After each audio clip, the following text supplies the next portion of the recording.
мына имам ахмад деген имам болған да. Имам ахмад деген үлкен ғалым. Әлемде миллиард ғалым бар десе, ол соның ең бірінші тұратын адамы да сол уақытта, өзінің уақытында. Миллион хадис жатқа білген дейді имам ахмад. Ұстаздарымыз айтады, олардың памяттары дейді, үлкен бір терабайтный флешка сияқты дейді да. Ұмытпайды дейді вообще. Ұмытпайды. Сондай болған ғой, білесіз бе? Бір жаттаған, бір қараған ұмытпайтын болған ғой. Алла тағала сондай беріп қойған да. Ғалым үлкен.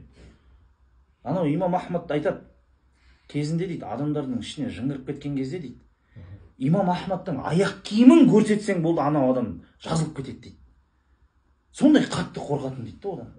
Өйткені имам ахмадтың өзі келсе оңдыртпайды да. Көп ол кісі жайында айта беретін болсам. Бірақ ол уақытта не жоқ? WhatsApp, Instagram түрін білмейді да ешкім. Бір жерге барсаң танымай қалуы мүмкін да. Қазір Қайрат Нұртастың бүкіл дүниеде очки киетін, жашырсын, бүкіл біледі да қазір. Түрін, не киет, походка жаңағындай. Ал ол уақытта білмейді. Сөйтіп имам ахмад бір ауылға барып, сапар шегіп жатқан кезде бір ауылдың мешітіне соғады. Ана мешіттің ішінде сторож ғой.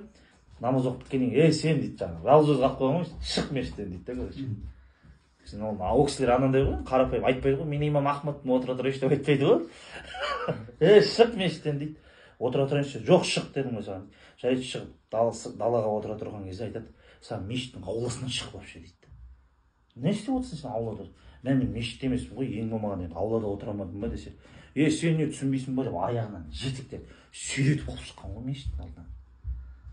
Ғалым үлкен айтпайды. Ал ол кісіден сабақ алу үшін адамдар бүкіл әлемнен ағылып келеді да. Сондай кісі болған ғой. Сөйтсе бір наубайханашы нан пісіретін бір кісінің алдына әкеп сүйретіп әкелген ғой. Жарайды жүр. Бейшара, біз неге барып кетейік? Бір бейшараны көріп көмектескізген ғой, бір бейшара деп ойлап, біз неге барайық? Үйіне барып әкеп келеді.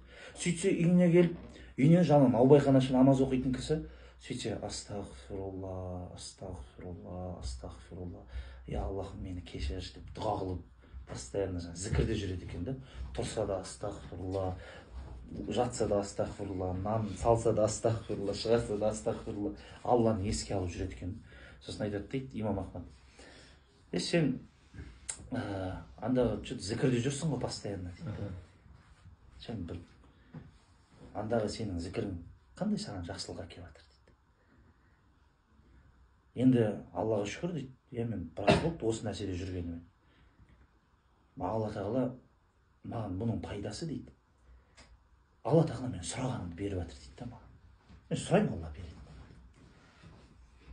Сосын айтады дейді, ана кісі. Бірақ бірдеңке сұрадым әлі, соны бермей жатыр дейді.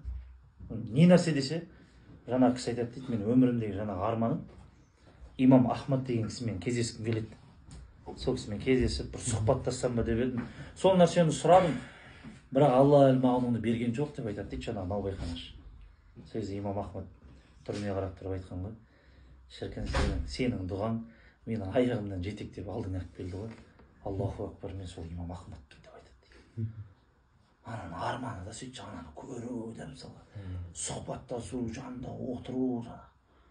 Құдай қаласаң, Құдай сен миллиардтың бірі болса да анау адам, сенің дұғаң мықты болса, Құдай сенің алдына әкеп береді.